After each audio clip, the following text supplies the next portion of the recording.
Hey, welcome to Nechama Leibovitz's Shiur for Parshat Vayera. Uh, I am going to share my screen. These beginning parshiot it's so hard to choose a topic. But this one particularly called me, and I forgot to look. This is now, you guys. I think you could see this. This is my favorite trick of the Sefaria extension. There we go. Now all the names of God are fixed. If you already printed it, I apologize. Okay, so part A, the sin of Sodom, is one of the essays from her, the book that I have from Studies in Breshit. And that is the first 2 pages. And then the questions from the Gilyon are actually the questions at the back of that chapter as well. So I think today should flow very nicely, hopefully. And what she is interested in, and I looked, she talks about Sodom several years. And so I think she is interested in what Sodom did that was so bad that warranted its complete destruction. And in this particular shiur, she jumps off of peculiarity in the text. So let's look at these 2 psukim from our Parsha, which is, right, so our Parsha opens with the 3 visitors, the Malachim that come to visit Abraham, and then transitions into Hashem telling Abraham that he will destroy Sodom and Gomorrah and Amorah. So he says, right, Vayomer Hashem, Zakata Sodom va'Amorah, ki rabba v'chatotam ki kavda ma'od. And so God said, the outrage of Sodom and Gomorrah is so great, and their sin is so grave. Ardana ver'eh hakta haba'a elai, asu kala v'im lo eda'a. I will go down to see whether they have acted altogether according to the outcry that has reached me. If not, I will take note. And so what several of the Mefarshim note, which Nechama pulls us to, is that this word ta'akata is in the singular feminine, which maybe makes sense. Like a city is referred to like in the feminine, maybe like a boat, right? I think yachts are feminine. But it seems that it really you would have assumed it was like the cries of all the people of Sodom. And so why is it the singular she? And so Nechama Leibovitz brings on her page this amazing Pirkei to Rabbi Eliezer. So the Pirkei to Rabbi Eliezer is trying to figure out what happened in Sodom, and they tell the story of Plitat, who is the daughter of Lot. And I love these stories where women of the Torah show up sort of prominently in the Midrash with no hint of them in the story itself. I will say it right. What is the hint? The hint is the tza'akata. And they do something sort of interesting and unusual. Lot's daughters do a lot of unusual things, right? Some things that make us a little bit more uncomfortable in terms of sleeping with their father because they're trying to continue the future of their people. But here, Pulitat is doing. What did you say, Sharon? I'm nodding. I know. I'm just nodding. You. I appreciate your support.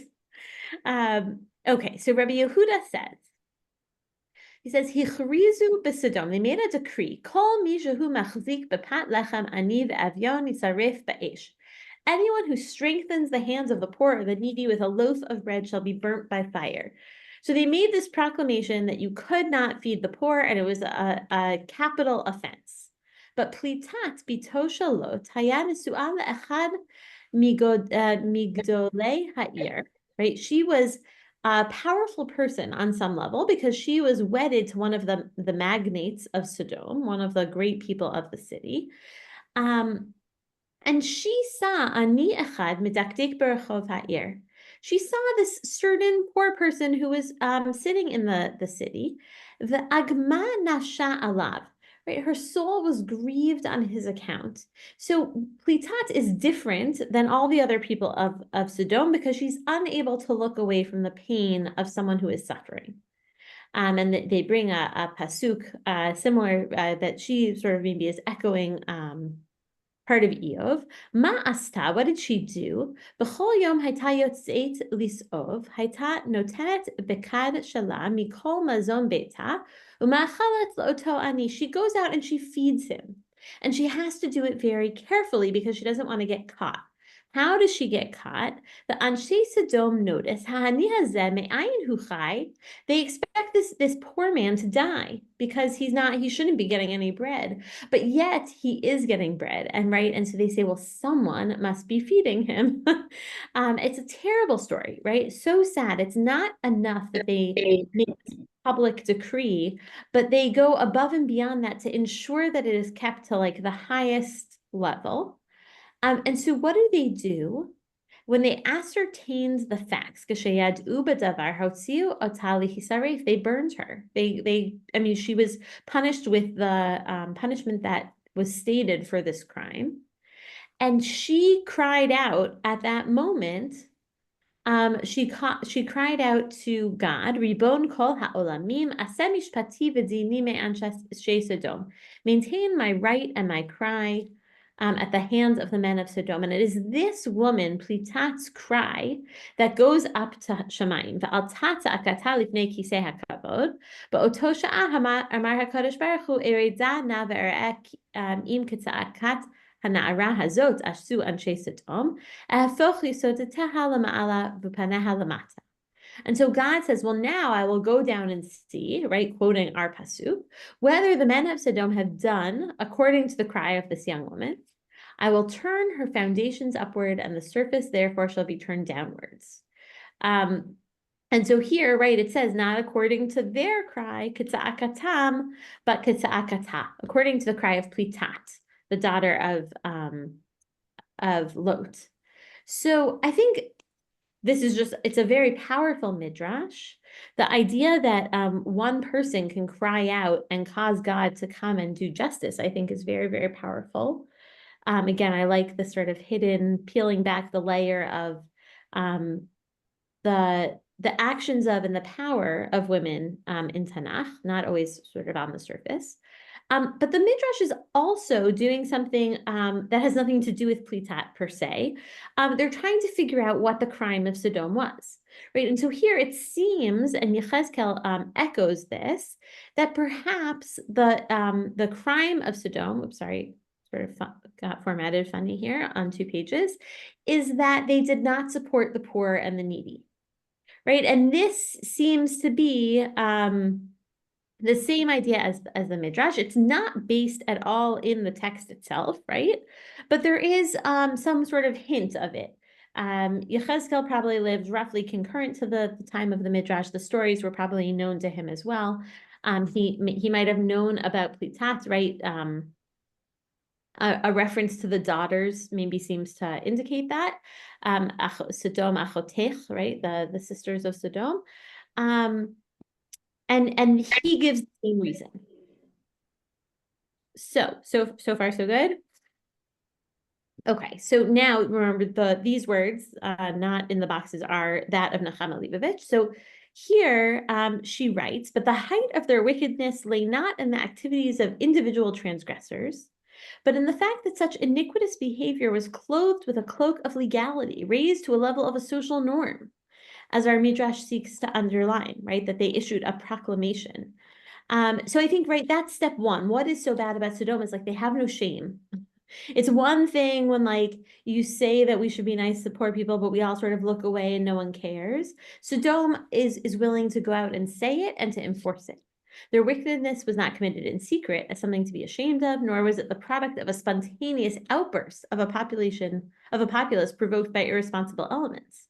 It was rather the law of the land, and whoever violated this savage law and performed a good deed, prompted by his own instincts of pity, was condemned to be burnt at the stake.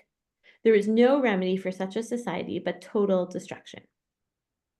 The second concept illustrated by the Midrash is that the catastrophe that overtook Sodom was the direct result of their encompassing the death of a certain young woman for feeding a poor man.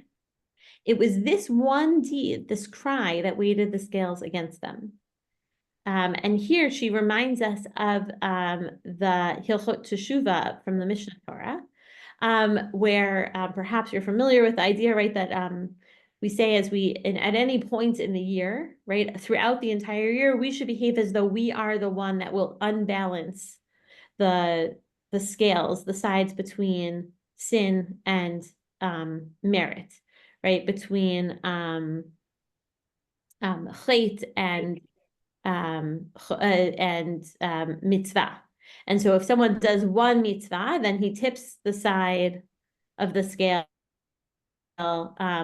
towards that. And if he does one bad thing, he tips the side towards the wrong side, right? And so I think that, to me, that sort of underscores the power of the story, right? Which is that she was doing one good thing, which might have actually kept Sodom running along, right? But instead, her good thing tipped the balance maybe towards good, but by her being punished, it tipped the scales back towards destruction, right? And so just as each individual is endowed with his own unique personality and has no exact counterpart, so every deed committed in the world makes its own particular contribution, positive or negative, to the general welfare, ultimately affecting the fate of the whole of mankind.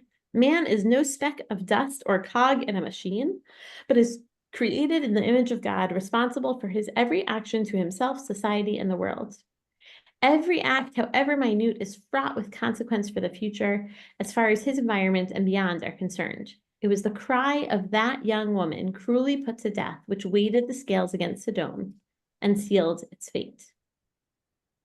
And I think that I think that this one, if I understand the system correctly now, is that this was written in 1948, which I think is such an interesting time, right? A momentous time in which it was difficult to know which direction things would go. And so this idea that we all could ultimately tip the balance to good or to bad, I think is so powerful, and remains, of course, powerful today in lots of different ways.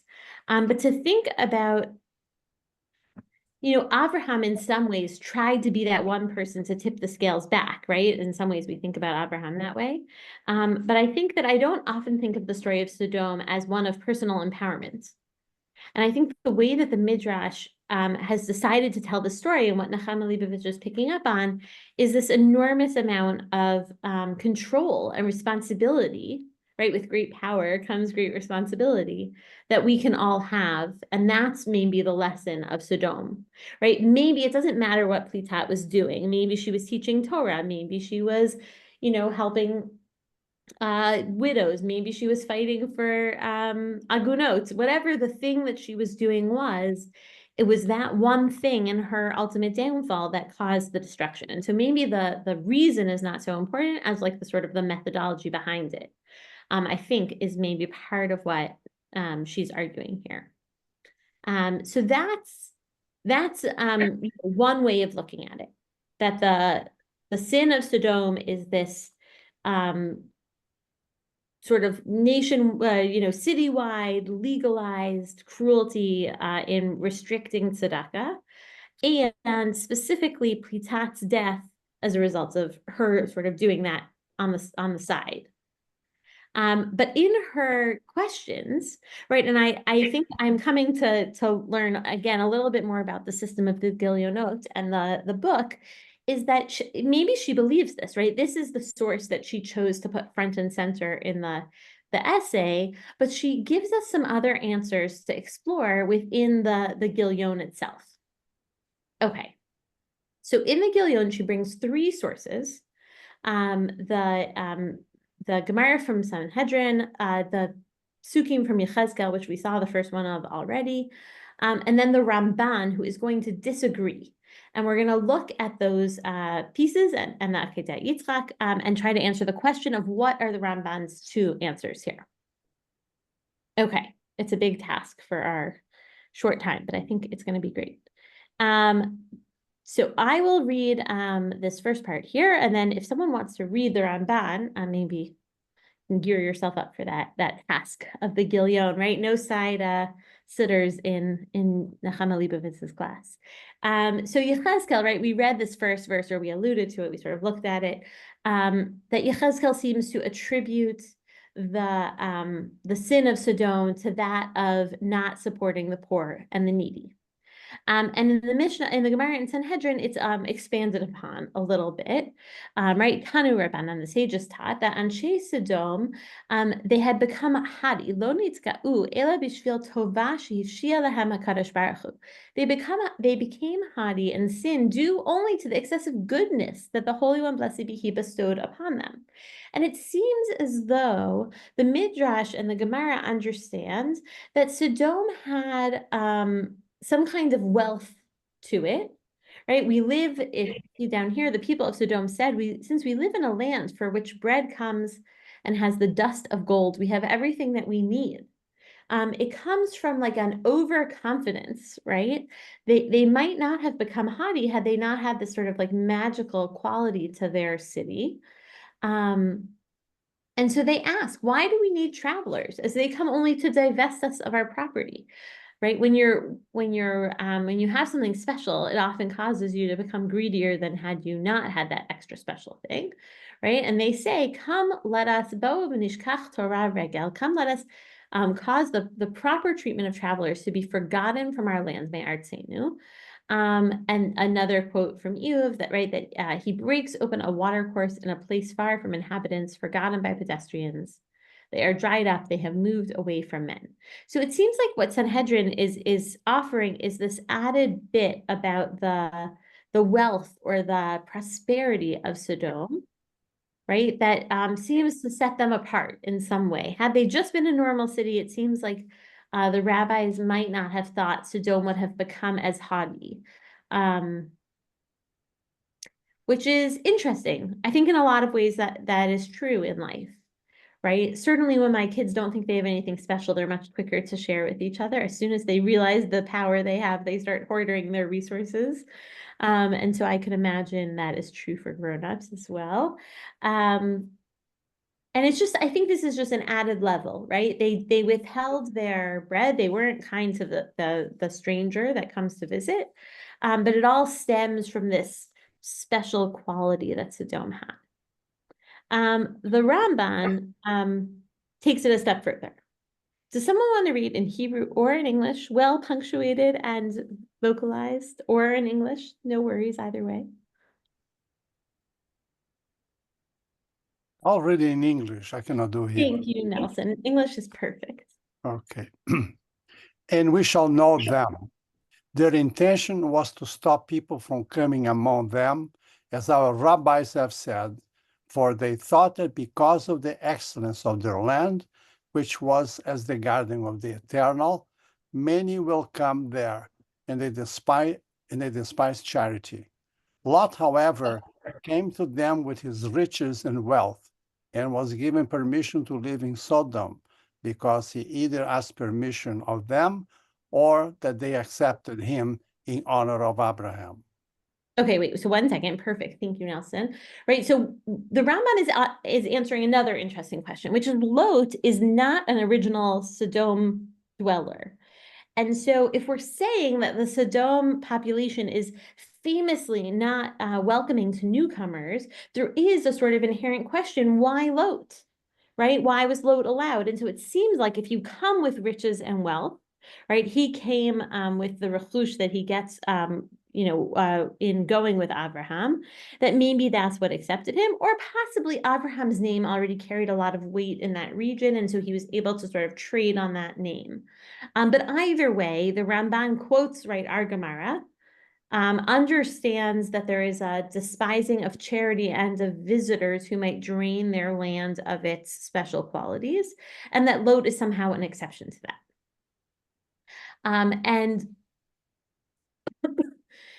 Let's skip here to, let's see. In the opinion of our rabbis, right, all evil practices were rampant among them, yet their fate was sealed because of this sin, i.e., they did not strengthen the hands of the poor and the needy, since their sin represented their usual behavior more than any other. Besides, since all people act righteously towards their friends and their poor, there was none among all the nations who matched Sodom in cruelty. Okay, so the Ramban is quoting the opinion of the rabbis, right? Ayin Sanhedrin Kuftet, we did that, here we are. And he's saying, this is what they're saying, is that this was the worst of the sins. It somehow seems worse than others because like most people are nice to their friends, but Sodom wasn't even nice to their friends.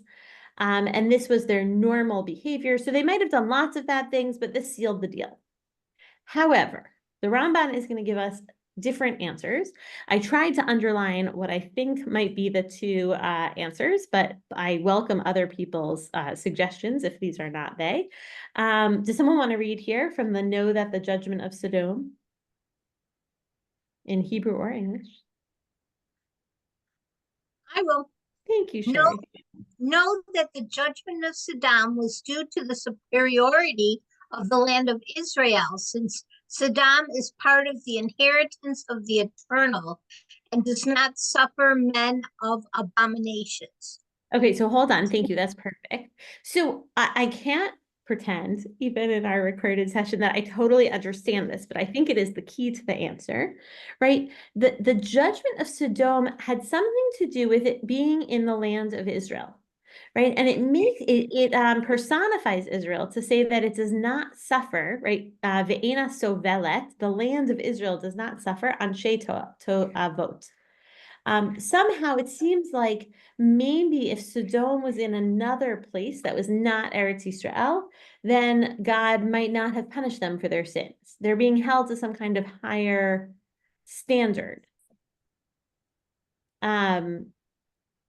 Right? I think. I don't know. Again, I welcome other ideas. And so just as it later vomited out a whole nation on account of their abominations, so it, Israel, right, now anticipated this and saw that this entire people behaved worse than all nations towards heaven and mankind. It thus laid waste heaven and earth for them, and the land was destroyed forever, never to be restored, since they became haughty on account of the goodness that was bestowed them. So far, I think we could possibly make this into two pieces. One piece seems to have to do with living in the land of Israel, and one piece seems to be something about the haughtiness, which is referenced in other places. But the Rambam, I think, Ramban is saying that this perhaps is a key. And then the Ramban who I heard someone joke, no one got charged by the letter back then, so he's pretty lengthy in his words, but he echoes some of these same themes again, right?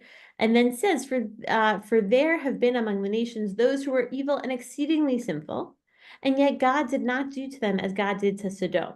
Right, there's like sort of a difficulty here that we see greater evil in the world than not feeding the poor, perhaps. Or the not being haughty. And so it's hard to understand why God was so excessive in some way here. However, it was on account of the superiority of this land, for there is the temple of the eternal. And then he plans to explain this later. I could have brought us to Achrimot, but I did not. But I loved this sign off. I plan to explain this later. If he who take and giveth life will sustain me in life, right? If he makes it to Achrimot, he'll explain more there. Such a beautiful, humble end to his piece there. So if we look at the question, what are the Ramban's two answers to this question? What is the sin of Sodom? I welcome other answers, but I think that perhaps it is something about being in the land of Israel and the haughtiness that came out of it. But what do you guys think?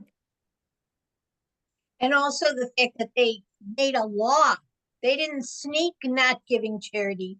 They made a law that it was illegal to give charity. Good, Sherry. That's excellent. That is the Midrash's answer, right? I don't think that the Ramban necessarily agrees, but yes, I think you're right, right? So now we're collecting answers, right? So we have the law, the sort of like overt shamelessness of Sodom, and we have the haughtiness of Sodom, and now we also have this idea that maybe Sodom was like in the wrong place at the wrong time, right? Had they been somewhere else, they might not have been destroyed. And so I think that is interesting. But now I want to look at this Akedat Yitzchak here. The Akedat Yitzchak is talking about Yechezkel, right? Yechezkel is echoing the Midrash, what Sherry was talking about, right? This lack of giving tzedakah, this sort of overt shamelessness.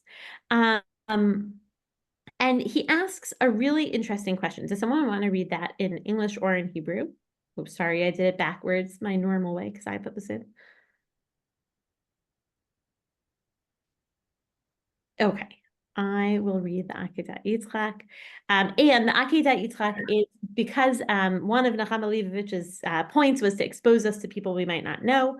Right, the Akedat Yitzchak is a Spanish rabbi, Rabbi Arama, Isaac ben Moshe.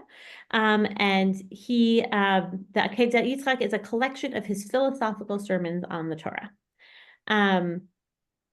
Okay, he says, why did Yechezkel allude in the case of Sodom to this particular sin, right? This special thing for which they were singled out in this story, right? And tracing instead their punishment to the fact that they did not remember to perform acts of kindness, right? I think the Akedat Yitzchak is asking an excellent question on all of these commentaries, really, through the voice of Yechezkel, which is, we don't have to make anything up. We know the things they did that were wrong, right? We know that they were not welcoming to the stranger, right? And that they remember they close in on Lot's house because Lot offered this visitor somewhere to stay, and Lot maybe tries to like offer his own daughters in place of the stranger, right? We know exactly what it is. It has to do with visitors. It doesn't have to do with acts of kindness necessarily. And he uses the words lo zachru asu chamas. And so I think it's a good question. What is not compelling enough about the pshat of our parsha? Or maybe put the other way, what is so compelling about these other stories that causes us to want to tell them? Her third question is, I think about that, right? What is the answer based on the plain sense of the text of our parsha? And that's what the Akedat Yitzchak is really asking here. But she asks one other interesting question. She shows us 3 Rashis. I didn't have to find them myself. She quotes them to us. And she suggests that they are similar to the Ramban. And so I want to suggest one other thing. So just a reminder, she brings the Rashis. I brought the Psukim too. This is from Parshat Noach, when the land had become Timaleh Haaretz Chamas, right? It had become filled with lawlessness. And when God saw Vatishachet, I lost my place here. Ki nishchat ki hishchit kol basar, right? That everything had been corrupted. And so God said, I have decided, right? He tells Noah, I'm going to kates kol basar bali lefanai, right? I'm going to put an end to all flesh because of this quality of Hamas mipnehem that's before them. And God is going to destroy the earth. Mashchitam et haaretz. And so Rashi offers us 3 ideas. The first is vatishchat. What does it mean that the earth was corrupt? It means erva va'avodah zara, lewdness and idolatry.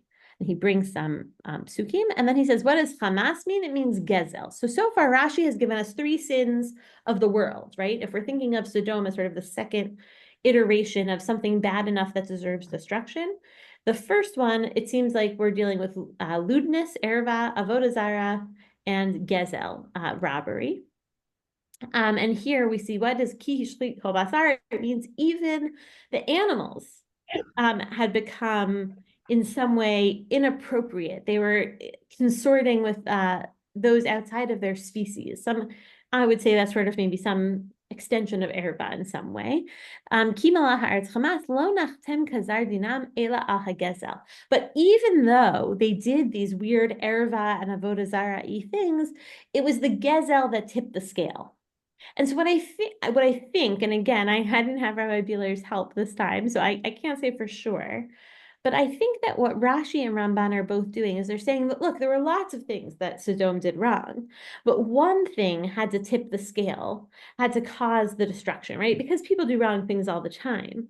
Sodom must have done so many wrong things, or one thing that was so exceedingly bad that it had to be punishable by destruction, that there was like no coming back from that thing. And so for Rashi, he is saying that the thing is robbery, which is interesting. I'm not sure that gezel is the thing that would tip the scale for me. I would think that maybe the avodah zara, right? Because if there are 3 things we say that you must die before doing, avodah zara falls on that list, but gezel does not. And similarly to the Ramban, right? I have to say that the idea of the land of Israel not being tolerant of sinning does not feel particularly resonant to me. I think the story from the Midrash is actually much more powerful about our role in life and our ability to tip the scales. And so it's interesting to me that that's the one that wins out in the end, right? That if something has to be punishable by death, it's going to be this thing. It almost feels to me like the Gezel. So I don't know if I don't know if she likes them both and she thinks they're smart, or she thinks that they both are choosing a sort of more obscure sin over the stronger one. But I think that the question of that Kedat Yitzchak is really the best, which is to say, what about the plain shot of the text? And that somehow the story of Plitat, of Lot's daughter, I mean, it is possible that people knew that story for a long time. So perhaps to the Midrash, that's as obvious as the pshat of the text. Or that story is just so compelling that the rabbis want that to be the sin that ended up being punishable by destruction. Because just the sin of not being kind to visitors was not really compelling enough to make that sit in their minds. And I think, right, when we think about total destruction, it's a really scary thing. And so finding the right answer of what could possibly be so bad to do that is like a big and heavy task. And I think it's interesting the way that Nechama Leibovitz brings us so many different ways of thinking about what that might have been. And to go from there. But the last thought that I want to leave us on is that I think that this is possibly, it's meant to be a warning. And I think that maybe the Ramban is alluding to this, that just as it later vomited out a whole nation on account of their abominations, right? So it now anticipated. And I wonder if there was like supposed to be this sign that, oh, don't do these bad things because God will destroy you like Sodom, right? We know that God is not going to destroy the whole world again, but it seems to me like maybe there's a hint that like Sodom was meant to be that that case, right? He made Sodom a token against the rebellious children, right? He warned them. God warned them. Don't be like Sodom and Amorah. And yet we weren't able to heed that warning, right? Because so much time had passed, or maybe we thought we're not as bad as Sodom, or we would never burn plitat at at the stake, whatever the thing is, that we sort of lost the warning quality of it. But it's not explicit here, but that is what bubbled up for me. Okay, I've done a lot of talking. Does anyone have ideas, questions, thoughts? I mean, this is amazing. I see this whole passage as a demonstration of what happens when there is absolute total corruption of everything. The earth, the beasts, the beasts are doing bestiality. So what else can you Mm-hmm. And reminds me of some more modern texts like Dostoevsky or Nietzsche talking about the death of God. God is dead. And then look at everything that's happening in the world today, all the abominations that we see. And it was right there with biblical language, but still. Yeah. Yeah, it's very powerful, right? And it was so widespread before Noah that it warranted the whole destruction of the world. And it seems like with Sodom and Gomorrah, it's contained, but nonetheless there, right? I wanted to say that maybe robbery was picked because robbery was the one crime that most everyone did. The majority. And then when you think about it, and you think about the wild animals, even my dog, sometimes animals steal, like hyenas will steal a lion's food that they did the work for it, and the hyenas will wait around and try to steal it. And maybe robbery was the thing that everyone in Sodom and Gomorrah were doing at that time. That's really beautiful. I really like that, Sherry, right? I think it also goes to that whole idea of the Rambam that when we do something, we can tip the scale, right? Everyone can choose to be a robber, and yet everyone can also choose to abstain. It's one that's it's very much in the hands of the people. That's very powerful. Beautiful.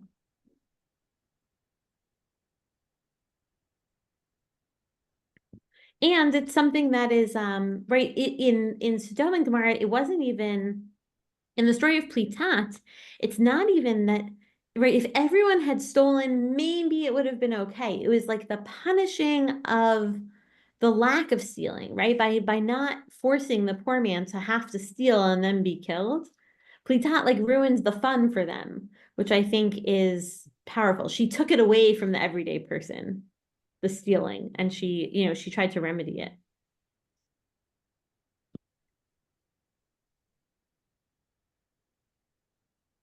Yeah, I mean, I think when we see evil, when we see corruption, when we see these things, it's very hard to understand where they come from and how they've come to be and how things are rewarded or punished. Something about her writing this at the time of the state coming together felt very powerful to me as well. This idea that she was grappling with these sort of very real, there was, right, if you think about the Irgun or the some of the different forces out there, there was a lot of lawlessness, right? And trying to figure out how to make sense of destruction and figuring out what are the things that tip us into that direction. So yeah, I think, I always come back to the story of Plitat, that there was a way out, and it just took one person saying, hey, this is probably not the right way to do it. And yet Sodom couldn't turn away from that, couldn't allow her to lead them out of that dark place. And that was the cry that caused God to really pay attention and to come down. So I think this was a good deep dive into the thoughts of Nechama Leibovich on the sin of Sodom. I look forward to doing next week on Chaye Sarah. We'll see what we can find there. I think this week at Shul there is a special program, although I will admit I don't remember what it is after. Yes, somebody from Elnet. Yes, Yes. That's right. Right. Sari Steinberg is bringing somebody from Elnet. Yes, to speak after Shul, not during Shul. Right. Prevent Latvian MEP Richard's Coles on Europe-Israel relations. And then on Sunday, Yossi Klein Halivni and the Shalom Hartman Institute will be at Shul at 7 p.m. I'm sure that will be a fantastic program. And then I'll see you next Tuesday with a new Parsha. Okay, thank you so much. Everyone has a good week and a Shabbat Shalom. Shalom, thank you so much.